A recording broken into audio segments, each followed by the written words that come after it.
patio. All right, thanks, Rick.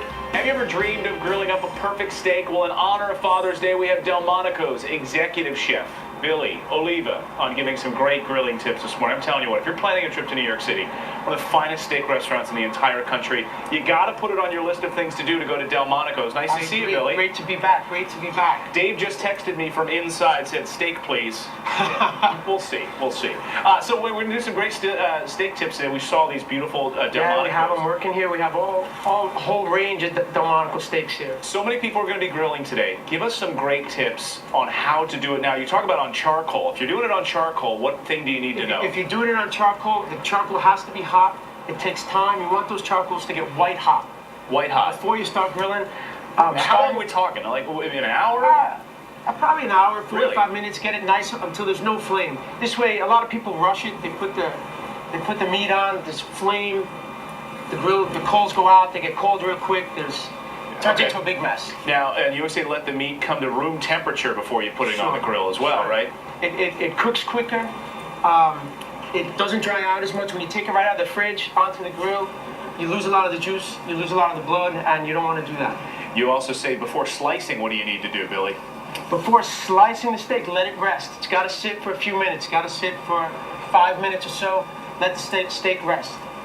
Cuts of meat. When you're looking at something like this, was this like a That's tomahawk? a 3-pound double-cut Delmonico ribeye. How many would that feed? Just one guy? That's two. We do have at Delmonico's. We do have some guys come in and order that by themselves. Now I noticed you're out here flipping a little bit. Some people you say only tend to do it on one side. That's a mistake. Well, when you season on both sides, when you put it on the grill, let it cook. Let it cook for a few minutes. Don't play with it too much.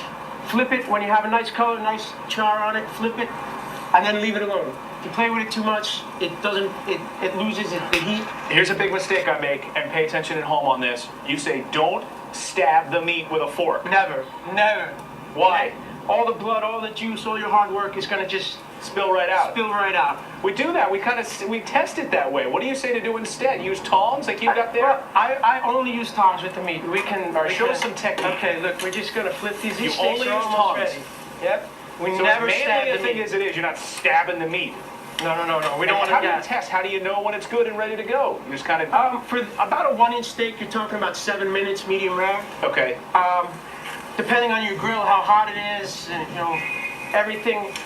But about 1-inch steak, we got medium rare. Like these guys are pretty much ready to go here now. See, we invite Billy here this morning. We never know how it's going to go. We've got so many great things to talk to you about this morning. We're going to do some wedge stuff a little bit later. We've got wine pairings. We've got more steak to talk about. Delmonico's is going to be in here all morning long. Look at this. On the plate. Hey, look at this wedge. Oh, Dave, I will bring this in wedge to you. salad. A grilled wedge salad. We'll talk more about this coming up a little bit later. Billy, thank you so much. Yes. You just made my morning.